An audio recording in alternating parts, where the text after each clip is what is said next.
제목을 같이 읽겠습니다. 시작. 다니엘이 살아낸 일터 영성.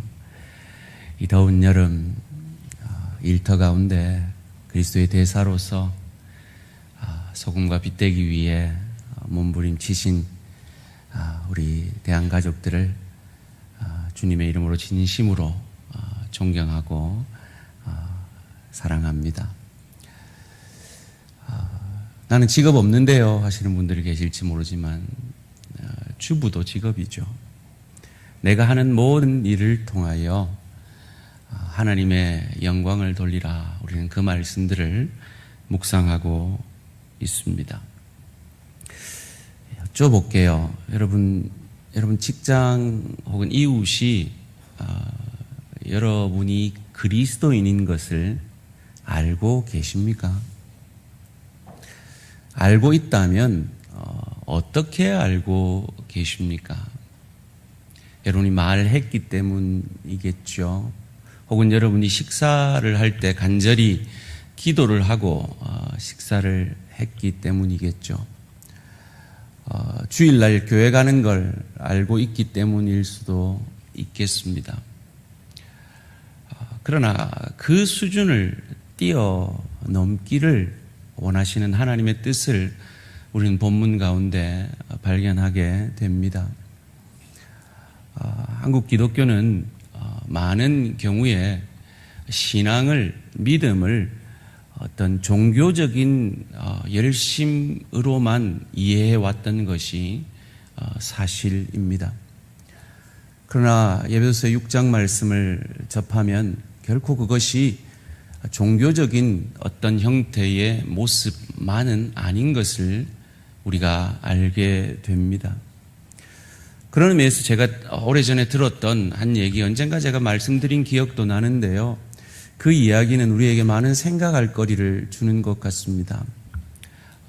이웃에 아주 큰 대형 교회에 인정받는 권사님이 계셨습니다. 그분은 그 교회에서 인정받는 열심히 특심인 권사님이셨습니다. 직장에서는 큰 종합병원 수간호사셨습니다. 그분이 일을 어떻게 하느냐, 출근을 해서 어려운 일들을 아랫사람들에게 다 시켜놓고 아랫사람들이 땀 뻘뻘 흘리면서 그 일들을 감당해낼 때 그는 수간호사 책상에 앉아서 열심히 성경을 읽고 있다는 겁니다.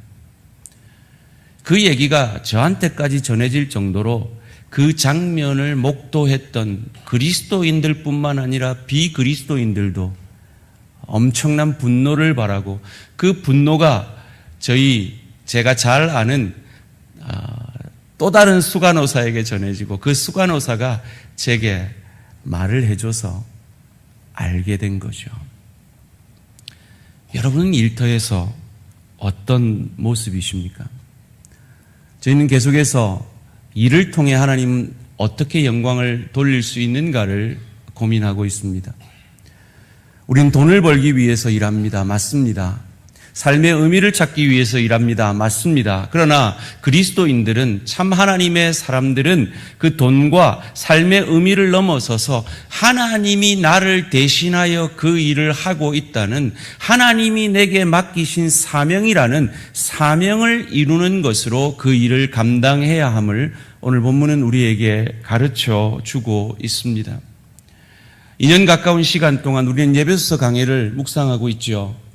에베소서 1장부터 3장을 통해서 우리는 복음이 무엇인지를 깨달았고, 그 복음 때문에 내가 새 사람이 되었다는 것을 깨달았습니다. 그리고 4장부터 6장은 그 새 사람이 된, 복음으로 새 사람이 된 사람이 살아내야 할 복음적 삶이 어떤 삶인지를 바울은 구체적으로 우리에게 가르쳐주고 있습니다.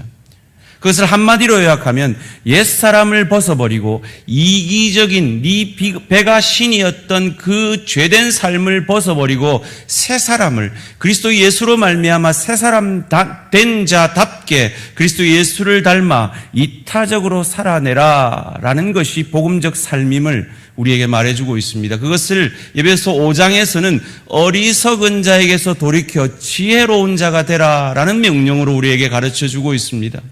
어떤 사람이 어리석은 사람이라고 그랬습니까?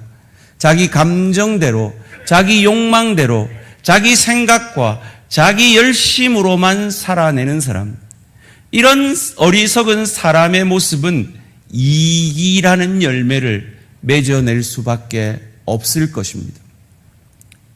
그 어리석은 자에게서 우리는 돌이켰습니다. 그리스도 예수께서 우리를 지혜롭게 이미 만드셨습니다. 그러기에 지혜로운 자다워야 된다라고 말합니다. 지혜로운 자는 어떤 자입니까? 세월을 아끼는 자라 그랬습니다. 에베소 5장 16절 말씀입니다. 세월을 아끼라 때가 악하니라. 그 세월을 아껴서 기회를 잡아서 뭘 해야 합니까? 하나님의 뜻인 거룩을, 그리스도 예수를 닮아가야 합니다. 예수님처럼 이타적인 삶을 살아내어야 합니다. 17절 말씀입니다. 그러므로 어리석은 자가 되지 말고 오직 주의 뜻이 무엇인가 이해하라. 주의 뜻은 거룩입니다. 그리스도 예수 닮아가는 것입니다. 그 뜻을 우리에게 이루어서 우리로 행복하게 하시고자 우리에게 거룩한 명령을, 축복된 명령을 허락하셨습니다. 그것이 무엇입니까? 술 취하지 말고 성령 충만함을 받으라는 것입니다. 18절 말씀입니다. 술 취하지 말라. 이는 방탕한 것이니 오직 성령으로 충만함을 받으라. 성령 충만 받아서 우리에게 어떤 삶을 기대하시는 겁니까? 삶의 예배의 삶을 기대하는 것입니다. 19절 말씀입니다. 시와 찬송과 신령한 노래들로 서로 화답하며 너희의 마음으로 주께 노래하며 찬송하며 삶으로 노래하며 찬송하며 삶으로 하나님께 영광을 돌리며 삶으로 예배 드리는 것이 성령 충만을 우리에게 명령하신 하나님의 뜻이라는 겁니다. 그런 삶을 살 때 우리에게 어떤 축복이 주어집니까? 감사하지 못하던 것이 감사가 됩니다.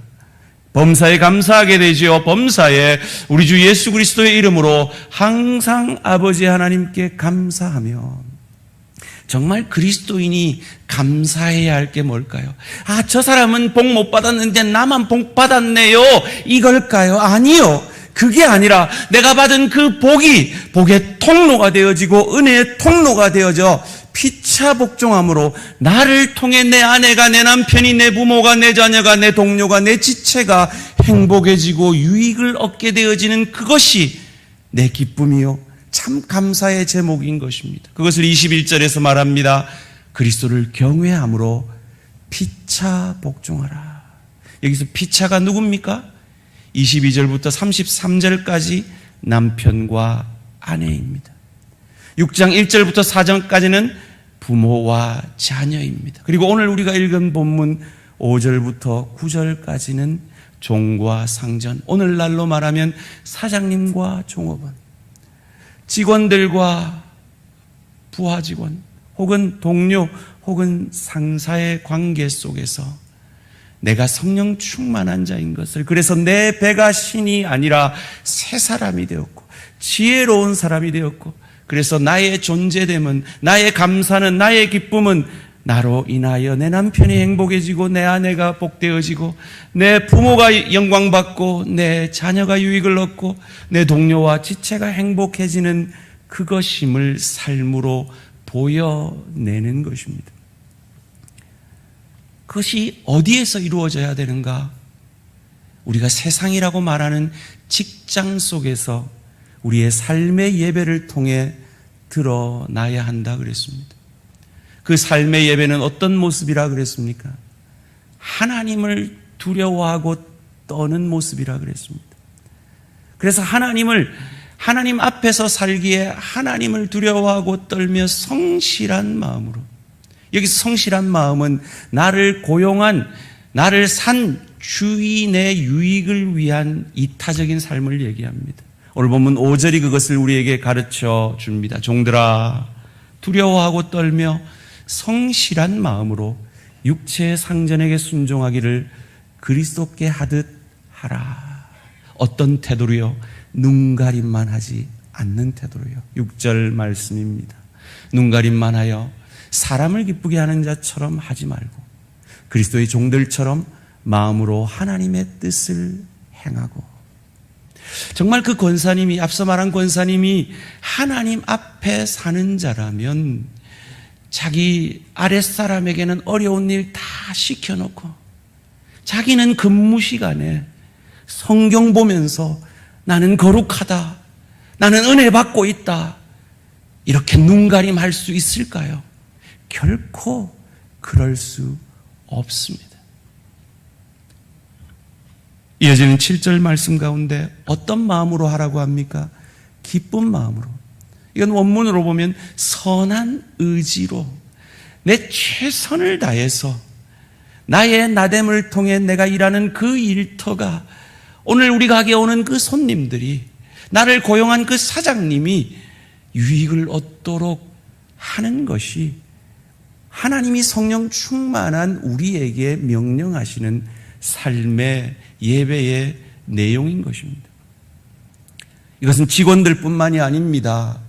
고용하는 사장님도 주인에게도 동일한 마음으로 하라고 합니다. 그러면서 종들에게 대하여서 위협하지 말라고 얘기하죠. 여기서 위협한다는 건 인격적으로 대하고 그 부하 직원들이 일할 수 있는 긍정적인 동기를 부여하라라는 것입니다. 하나님은 사람을 외모로 취하지 않는다고 말씀하시면서 그 말씀을 하셨습니다. 아랫사람들을 차별하지 말라는 것이죠. 오늘 본문 9절 말씀입니다. 상전들아, 너희도 그들에게 이와 같이 하고 위협을 그치라. 이는 그들과 너희의 상전이 하늘에 계시고 그에게는 사람을 외모로 취하는 일이 없는 줄 너희가 알미라. 사랑하는 성도님들, 우리는 흔히 하나님이 예배를 기뻐하시고 10의 1을 기뻐하시고 전도를 기뻐하시고 직분을 기뻐하시고 주의 교회를 위해, 하나님의 나라를 위해 일하는 것을 기뻐하신다라고 믿고 상 주시는 하나님이라고 믿습니다. 맞습니다.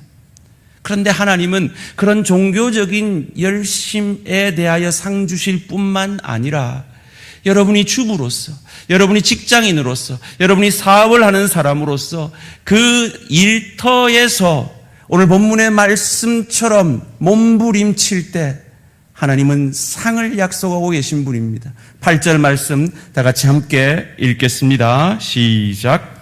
이는 각 사람이 무슨 선을 행하든지 종이나 자유인이나 주께로부터 그대로 받을 줄을 알미라. 아멘. 이 약속의 말씀 붙드시고 이 한 주간 삶의 예배 현장에서 주께 하듯 열심으로 성실함으로 눈가림만 하지 아니하고 나의 나됨을 통해 내 일터가, 나를 만나는 손님들이 유익을 얻게 되어지는 저와 우리 모든 성도님들 되시기를 주님의 이름으로 축원합니다. 어렵죠. 쉬운 일이 아닙니다. 저는 정식 직업은 가져보지 못했지만 유학생활을 하면서 한 10여 가지 아르바이트를 해봐서 어느 정도는 여러분이 일터에서 얼마나 힘겹게 세상 속에서 소금과 빗대려 애쓰고 계시는지 조금은 압니다. 예수님도 아시는 것 같아요. 그래서 제자들을 세상 속으로 보내면서 마태복음 10장 16절에서 이렇게 말씀하셨습니다. 보라, 내가 너희를 보냄이 양을 이리 가운데로 보냄과 같도다. 그러므로 너희는 뱀같이 지혜롭고 비둘기같이 순결하라. 사랑하는 성도님들, 성경이 말하는 거룩은요, 구별이지 소외가 아닙니다. 많은 경우에 독실한 그리스도인들이 일터에서 구별되기보다 소외되는 경우가 많아요. 그러다 보니까 그냥 신앙은 교회에서 잘 유지하고 일터로 가면 소외되지 않기 위해서 오히려 구별되기보다 동화가 되어버리는 경우도 흔히 있더라고요. 아닙니다. 우리는 결코 세상에 동화될 수 없습니다. 우리는 그 세상 속에서 적응하고 대안을 만들어내는 사람이어야 합니다. 아유, 목사님, 그런 대안이 어디 있나요?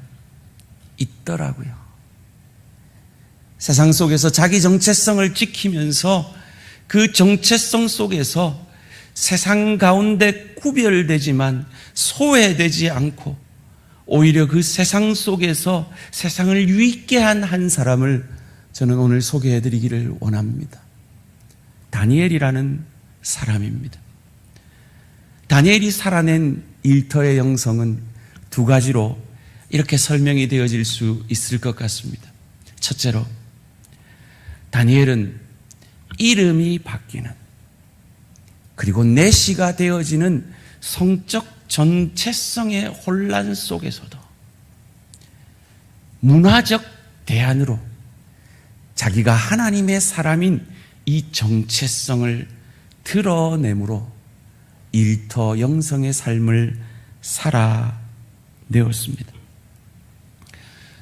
흔히들 우리가 일터 영성 하면 어떻게 생각합니까? 일터에서 내가 소금과 빛 되는 걸 어떻게 생각합니까?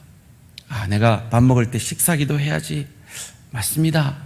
선한 몸부림입니다. 내가 우리 일터에서 전도하려고 열심히 해야지. 맞습니다. 전도하셔야죠. 신우회 활동? 좋습니다. 신우회 활동하는 것도 신앙의 아주 아름다운 모습입니다.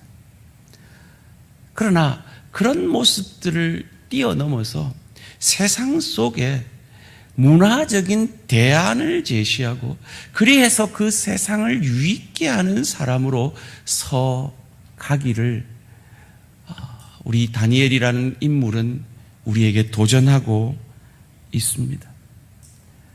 그런 관점에서 우리가 일터 영성과 삶의 예배를 드리지 않으면 우리들 흔히 이렇게 얘기하죠. 내가 돈 많이 벌어서 우리 교회에서 제일 11조 많이 하는 사람 되면 좋겠다. 너무 귀한 소원입니다. 그런데 어느 교회에 가장 11조 많이 하는 장로님이 지은 백화점이 무너지더란 말이에요.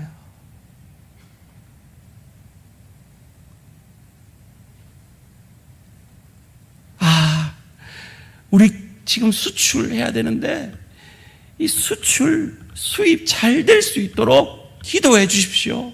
그래, 기도를 했어요. 그런데 그분이 밀수품을 수입했다라는 걸로 사회적 지탄을 받는 일이 어느 집사님의 삶 가운데 드러나더라 말이에요.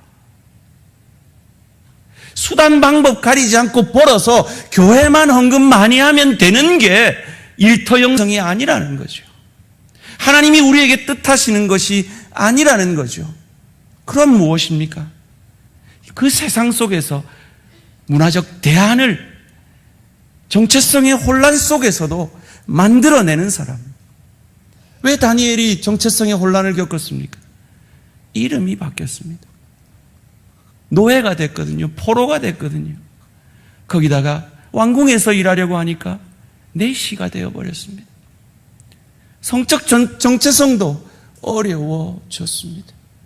마치 오늘 우리가 세상 속에서 그리스도인으로 바로 살아내는 것이 어렵듯이 말이죠.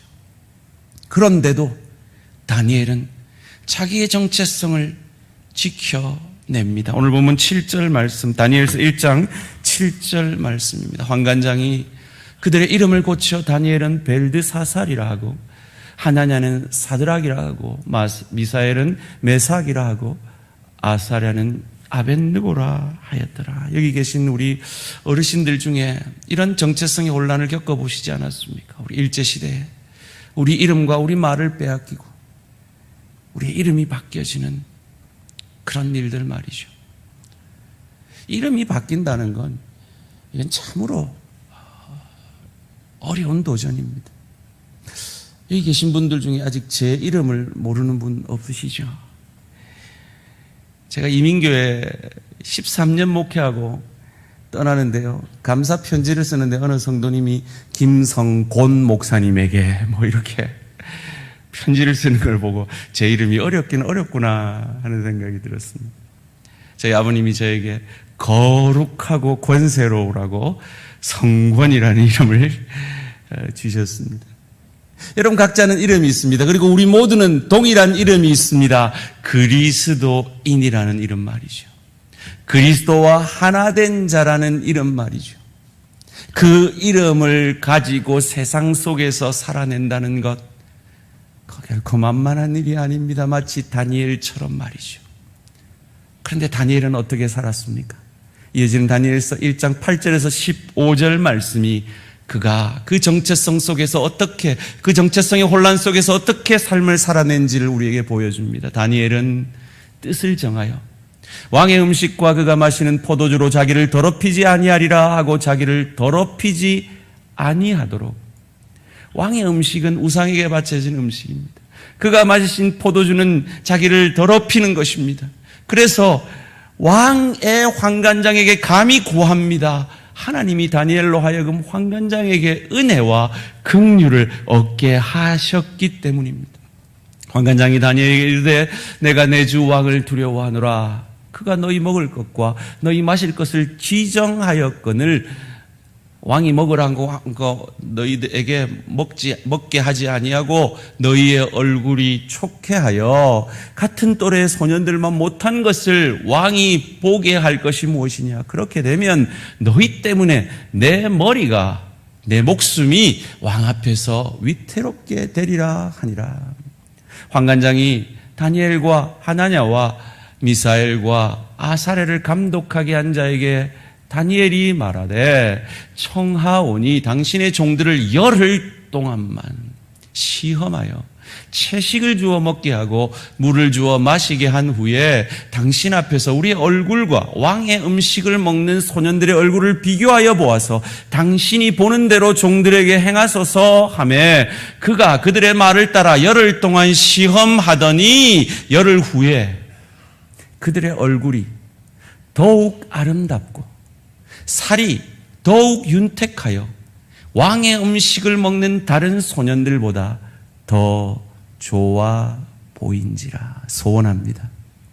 하나님의 말씀 앞에 결단하고 하나님의 뜻대로 삶의 예배드리기 원하는, 그리하여서 세상이 주는 것을 끊고 하나님을 의지함으로 이 다니엘과 세 친구에게 일어났던 더 좋아 보이느니라의 이 역사가 여러분의 가정 가운데, 여러분의 일터 가운데 저와 우리 모든 성도님들의 것이 되어지기를 주님의 이름으로 축원합니다. 하나님의 은혜를 입을 때, 하나님이 역사하실 때 그 놀라운 기적이 여러분의 일터 가운데 일어나게 될 것입니다. 그것을 위해 우리가 몸부림쳐야 합니다. 어떤 몸부림요? 탁월해지셔야 합니다. 여러분이 하는 그 일에 있어서 최선을 다하고 그 일에 있어서 그 누구보다 전문가가 되시려 노력하셔야 합니다. 오늘 본문 20절 말씀입니다. 왕이 그들에게 모든 일을 묻는 중에 그 지혜와 총명이 온 나라 박수와 술객보다 10배나 나은 줄을 아니라. 이 고백을 여러분의 상사에게서, 여러분의 가게에 찾아오는 손님에게서, 여러분이 만나는 거래처 사람들에게서 듣게 되시는 우리 모든 성도님들 되시기를 주님의 이름으로 축원합니다. 어찌 가능합니까? 하나님이 은혜 주시면 가능합니다. 하나님이 역사하시면 가능합니다. 17절 말씀입니다. 하나님이 이 내 소년에게 학문을 주시고 모든 서적을 깨닫게 하시고 지혜를 주셨으니 다니엘은 또 모든 환상과 꿈을 깨달아 알더라. 우리 성도님들 늘 기도하실 때마다 우리 교역자들 성령 충만해서 더 말씀 잘 전할 수 있도록 기도해 주시지 않습니까? 소원합니다. 그 동일한 기도와 그 동일한 열심으로 여러분이 일터에서도 목사들이 잘 연구하고 기도하고 잘 준비해서 잘 설교해야 하듯이 여러분이 일터에서 맡으신 그 일을 동일한 열심과 동일한 마음으로 잘 감당하시도록 기도하심으로 하나님의 그 기도의 응답으로 탁월해지시는 우리 모든 대한가족들 되시기를 주님의 이름으로 축원합니다. 여러분의 일터에서 저는 어떤 어려움과 어떤 그리스도인으로서의 정체성의 혼란을 겪는지 사실 잘 알지 못합니다. 그래서 일터 형성에 대한 책들과 그 강의들을 많이 참고했다라고 말씀을 드렸죠. 제가 참 도전을 많이 받은 분이 원용일 목사님이라는 분입니다. 이분이 강의 속에서 일터 가운데 우리 성도들이 어떤 어려움 가운데 있는가를 많이 말씀해 주세요. 첫째로 주일 성수의 문제에 대한 고민, 둘째로 이 무속 문화에 대한 고민, 셋째로 회식 문화에 대한 고민에 참 동감이 많이 되었습니다. 일 가운데 주일날도 쉴 수 없는 일이 있다는 거, 이 복잡한 사회 속에서 우리는 인정해야 합니다. 대표적인 것이 주일이라고 경찰들이 일 안 할 수 없잖아요. 군인들이 일 안 할 수 없고 응급실이 쉴 수가 없습니다. 그처럼 어쩔 수 없이 주일날 일해야 하는 직종의 성도들이 있다는 걸 우리는 이해해야 할 듯합니다. 그러면 어떻게 해야 되는가? 할 수만 있으면 주일 성수할 수 있도록 노력을 해야 되겠죠. 저희 아내가 그런 노력을 했었습니다. 약국은 24시간 돌아가야 하는 것이 미국 시스템입니다. 그래서 주일날 약사가 일을 해야 되는 상황이었습니다. 그런데 저희 아내는 사모고 주일을 지키기 원했기 때문에 심지어 크리스천 변호사를 동원해 가면서까지 그 월그린이라는 엄청나게 큰 미국 기업과 싸우기도 했었습니다. 그래서 결국은 주일날 일을 하지 않게 되었습니다. 그러니까 나는 금요 기도회도 가야 되니까 금요일도 쉬게 해주세요. 토요일도 주일 준비해야 되니까 토요일도 쉬게 해주세요. 이런 식으로 해서는 안 된다는 거예요. 저희 아내는 늘 토요일 날 일했습니다. 심지어 12시간 일한 적도 있습니다. 주일을 지키기 위해서. 토요일도 사람들이 일하기 싫어하죠. 그래서 토요일은 내가 무조건 일할게. 주일만은 지키게 해달라. 이런 선한 몸부림이 우리 가운데 있어야 합니다. 그리고 토요일 날 일을 마치고요. 주일 날 이어서 오는 다른 약사들을 위해서 깨끗하게 일을 마무리해 주려 노력하고요. 그 일터를 가장 깨끗하게 만들어 놓고, 그래서 주일날 일하러 오는 사람들이 기분 좋게 일을 할 수 있도록 만들어 주려고 노력했다고 합니다. 이런 몸부림들이 그리스도인들에게 있어야 한다는 겁니다. 이런 얌체가 돼서는 안 된다고 원종일 목사가 말해요. 주일날 결혼식 하는 회사 동료가 있다는 거예요. 니 알지? 내 교회 가는 거. 그날 니 결혼식 시간에 우리 예배잖아. 나 못 간대. 미안. 하고 축의금도 안 주는. 그래서는 안 된다는 거예요. 미안. 꼭 가고 싶은데 내가 주일날 예배를 드리러 가야 돼서 그래서 축의금도 좀 더 넣었대. 축하해. 더 축하해주고 더 격려해주고 더 미안함을 표시하는 그런 노력들이 있을 때 그리스도인은 천국도 갈라 하고 세상에서도 어떻게 해서든 수단과 방법을 써서라도 더 복을 받으려고 하는 욕심쟁이들이라는 이런 말을 안 듣게 되는 거죠. 지난 금요일 날 우리 중고등부 수련회를 찬양 집회로 했어요. 아주 독특하게 하더라고요. 사연을 받아서 그 사연을 읽어주면서 찬양을 하는 거였습니다. 그 사연 가운데 제 가슴에 먹먹해지는 사연이 하나 있었습니다. 이런 사연이었습니다. 일주일 전에 제 지인이 자살을 했습니다. 그토록 제가 전도하려 했지만 제가 전도할 때마다 내가 교회 가는 것보다 절에 가는 게 더 가까울 걸이라고 하며 그리스도인들의 그런 이기적인 모습, 그런 모습을 비난하던 그에게 이기적인 모습을 보였던 자신의 모습을 안타까워하며 낮엔 해처럼 밤엔 달처럼을 신청했던 그 사연. 그런 우리가 되지 않기 위해서 내가 그리스도인으로서 마땅히 해야 하는 그것을 위해서 내가 누릴 수 있는 권리는 다니엘처럼 포기하고 내려놓을 수 있고, 그래서 비그리스도인들보다 내가 신앙인이기 때문에 더 희생하고 더 섬기는 모습을 보여내는 것이 참 삶의 예배자의 모습이라는 겁니다. 다니엘은 신앙을 지키기 위해 그가 누릴 수 있는 권리를 포기했습니다. 그리고 하나님께서 그 믿음을 보시고 고기 먹고 포도주 먹은 그들의 얼굴보다 더 빛나게 만들어 주셨습니다. 믿으십시오. 여러분이 일터 가운데 비이적인 새 사람의 모습으로 예수 닮은 희생의 모습, 헌신의 모습으로 섬길 때 주님께서 다니엘의 얼굴을 밝혀주셨듯이 저와 여러분의 앞길을 선히 인도해 주실 것을 믿으시기를 주님의 이름으로 축원합니다. 그것이 우리 그리스도인들이 만들어내어야 할 문화적 대안입니다. 두 번째로, 이 고사 문화. 이 회사, 요즘도 그런 회사들이 많은가 봐요. 뭐 큰일 앞두고 고사 드리는,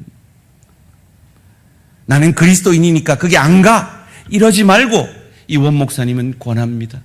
그곳에 가라는 거예요. 가서 그들과 함께 서라는 거예요. 소외되지 말고 구별되라는 거예요. 저라는 그들 뒤에서 회사가 잘 되도록 기도하라는 거예요.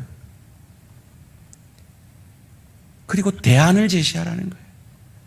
신우회를 통해 사장님에게, 사장님 고사보다 우리 예배드리죠? 권해보기도 하라는 거예요. 실제로 어느 유명한 탤런트가 이 드라마 하는 사람들이 드라마 시작하기 전에 늘 고사를 드리더라고요.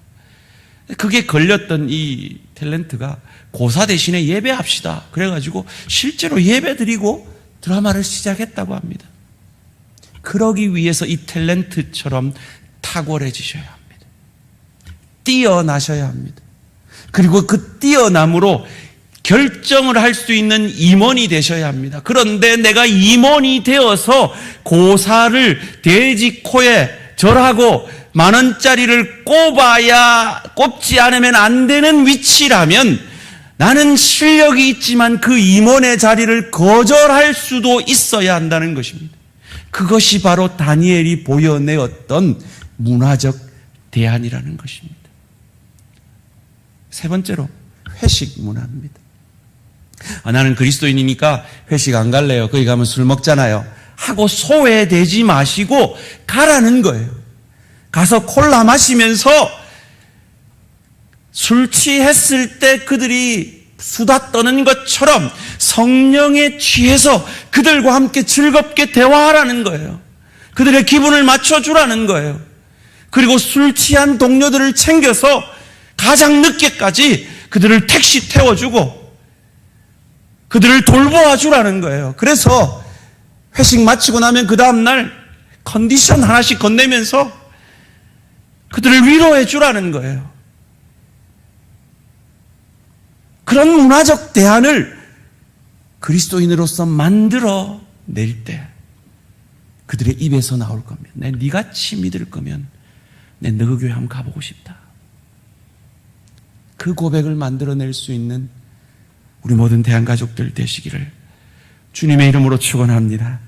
또 재미난 얘기를 하나 하는데요. 이 회식 문화를 넘어서서 이 접대 문화. 어느 신실한 그리스도인이 일본 출장을 갔더니 그 술집에 갔더니 갑자기 뻘거벗고 여자들이 들어오더래요. 놀래가지고 이 신실한 그리스도인이 고함을 쳤대요. 그랬더니 여자들이 놀래가지고 다 나가버리더래요. 그래가지고 회피했다고. 그러면서 우리 그리스도인, 그런 세속의 문화 속에서 견뎌내고 정체성을 지켜내야 하는 우리 그리스도인들에게 이런 기도문을 하나 가르쳐 주시더라고요. 출장 갈 때도 하나님의 사람답게 하소서. 일상을 벗어나 출장을 가면 리듬이 깨지는 때가 있습니다. 출장 기간에도 마음 풀어지지 않고 그곳에서 어김없이 계신 주님을 느끼게 하옵소서. 함께 행동하다 보니 엉뚱한 곳으로 몰려가기도 합니다. 하나님께 가족에게 죄가 되는 부끄러운 행동을 하지 않도록 주님이 붙들어 주소서. 성적 유혹 앞에서는 요셉처럼 도망가게 하소서. 오락이나 방탕의 유혹 앞에서도 대응할 용기를 주소서. 죄짓지 않겠다고 분명하게 거절할 수 있게 도와주소서. 이 고백이 시편 119편 9절에서 11절까지의 시편 저자의 마음입니다. 청년이 무엇으로 그의 행실을 깨끗하게 하리까? 주의 말씀만 지킬 따름이니이다. 내가 주께 범죄하지 아니하려 하여, 주께 범죄하지 아니하려 하여 주의 말씀을, 말씀의 영이신 성령을 내 마음에 두었나이다. 이 고백이 저와 우리 모든 성도님들의 고백이 되어지시기를 주님의 이름으로 축원합니다. 두 번째로 다니엘이 살아낸 일터 영성은 정적들에게 사찰에도 불구하고 윤리적 대안으로 자기의 정체성을 드러내므로 그의 일터 영성을 보여내었습니다. 다니엘은 3명의 총리 중에 한 명이었습니다. 2명의 총리가 다니엘을 끌어내리려 뒷조사를 엄청 해댔습니다. 그런데 아무것도 그 흠을 찾아낼 수 없었습니다. 다니엘서 6장 4절 말씀입니다. 이에 총리들과 고관들이 국사에 대하여 다니엘을 고발할 근거를 찾고자 하였으나 아무 근거, 아무 허물도 찾지 못하였으니 이는 그가 충성되어 아무 그릇됨도 없고 아무 허물도 없었음이라. 소원합니다. 우리 대항의 일터 가운데 아무리 나와 경쟁하는 사람들이 흠을 찾으려 해도 성령 충만함으로 하나님의 말씀 붙들고 사는 우리 대항 가족들이기에 다니엘처럼 아무 그릇됨도 흠도 찾을 수 없는 윤리적 대안을 제시하는 저와 우리 모든 성도님들 되시기를 주님의 이름으로 축원합니다. 참 어렵죠. 그렇게 살려면 얼마나 더 열심히 살아야겠습니까? 그런데 하나님이 그 열심을 통해서 역사하실 겁니다. 그러면서 원영일 목사님이 3가지 결단을 이야기하시더라고요. 우리가 순교적 결단을 해야 될 때가 있고, 점진적 결단을 해야 될 때가 있고, 현실적 결단을 해야 될 때가 있다. 여러분의 삶의 형편을 저는 잘 알지 못합니다. 주의 성령께서 여러분의 삶을 돌아보게 하시면서 여러분에게는 여러분의 일터 가운데 어떤 결단이 필요한지를 생각해 보시기 바랍니다. 정말 결코 타협해서는 안 되고 정말 죽으면 죽으리라 라고 타협하지 않는 결단이 우리에게 있어야 합니다. 술과 담배가 그러합니다. 여자가 그러합니다. 거짓이 그러합니다. 그런 면에 있어서는 우리가 정말 그리스도인다운 결단이 필요합니다. 그러나 100% 깨끗한 직장이 어디 있겠습니까? 그 가운데 내 의만 드러내려고 그 직장을 어렵게 하고 나의 나됨을 통해 그 직장을 유익게 하는 그런 면에서 우리가 점진적으로 결단하며 그 변화를 추구해야 하는데 너무 내 의만 드러내는 것도 아니라는 거죠. 더 나아가서 현실적인 어떤 결단이 있어야 될 때가 있습니다. 그것은 내 믿음의 분량 때문이기도 할 것입니다. 그리고 세상이 너무나 악하기 때문이기도 할 것입니다. 여러분의 삶의 형편 가운데 주의 성령께서 이 세 가지 결단 가운데 무엇이 필요한지를 알게 하시기를 주님의 이름으로 축원합니다. 다니엘이 어떻게 그리 아니하실지라도 나는 하나님 뜻대로 살겠습니다, 이 순교적 결단을 할 수 있었습니까? 어찌하면 우리도 그런 결단을 할 수 있을까요? 어찌하면 우리도 삶의 현장에서 문화적 대안을 만들고 윤리적 대안을 만드는 그런 신실한 하나님의 사람들 될 수 있을까요? 기도하셔야 합니다. 기도하셔야 합니다. 다니엘이 그럴 수 있었던 건 그는 시간을 정해 기도했습니다. 그 기도를 통해 자기가 죽을 수 있음에도 그 기도를 쉬는 죄를 범치 않았습니다. 이번 주 새벽 기도는요, 제가 5일 내에 한번 인도를 해볼까 합니다. 여러분, 5일 내에 오실 생각하지 마시고요, 오늘 받은 말씀을 붙들고 하루라도 나와서 기도해 보시기를 주님의 이름으로 축원합니다.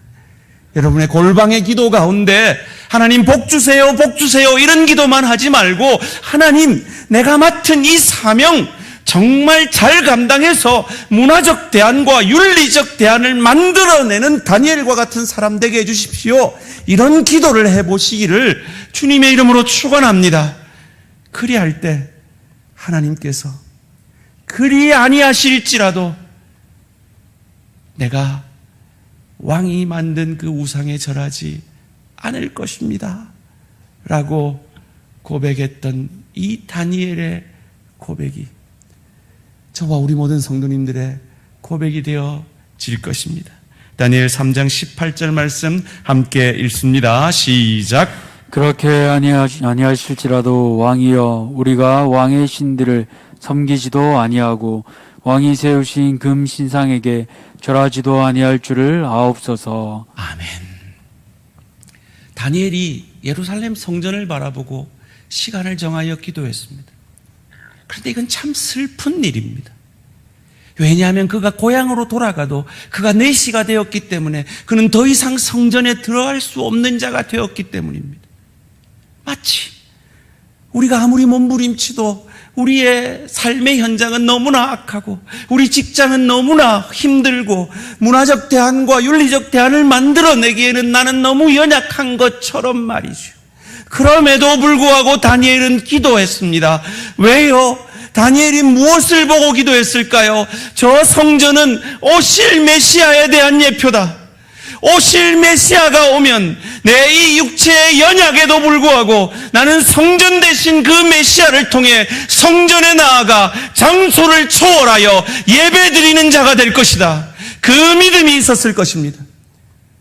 그 믿음을 가지고 문화적 대안도 만들어내지 못하고 윤리적 대안도 만들어내지 못하고 오히려 세상 속으로 동화되어져 가는 우리가 아직 죄인 되었을 그때에 우리를 위하여 나와 동화되어 주시고 인간이 되어 주시고 내 모든 죄가 자신의 죄인 것처럼 짊어지시고 십자가상에서 내 모든 그 연약을 자기의 연약처럼 자기의 죄인 것처럼 하나님이 우리를 향한 그 죄의 심판을 오롯이 받아주시고 사흘 만에 부활하심으로 예수를 주로 고백하는 저와 여러분에게 그리 할 수 없는, 우리는 우리의 모습으로는 천국 갈 수 없는 우리를 천국 백성 되게 해주신, 그리 하게 해주신, 마치 다니엘을 사자굴에서도 그리 아니하실지라도가 아니라 그리 하셔서 구원해내신 것처럼, 풀무불 속에서도 그리 아니하실지라도가 아니라 그리 하심으로 구원해내신 것처럼 삶의 예배자로 서가기를 몸부림치는 저와 여러분 가운데 그리 하셔서 인정받게 하실 것이고 높이실 것이고 여러분을 통해 전도의 문을 열어주실 것입니다. 그것을 믿고 그 하나님을 믿고 기도하면서 여러분의 분야에서 최고가 되도록, 최고의 전문가가 되도록, 주부로서 최고의 주부가 되도록 몸부림치시는, 그리하여 주의 도우심으로 내가 여기까지 왔습니다 고백하게 되는 저와 우리 모든 성도님들 되시기를 주님의 이름으로 축원합니다.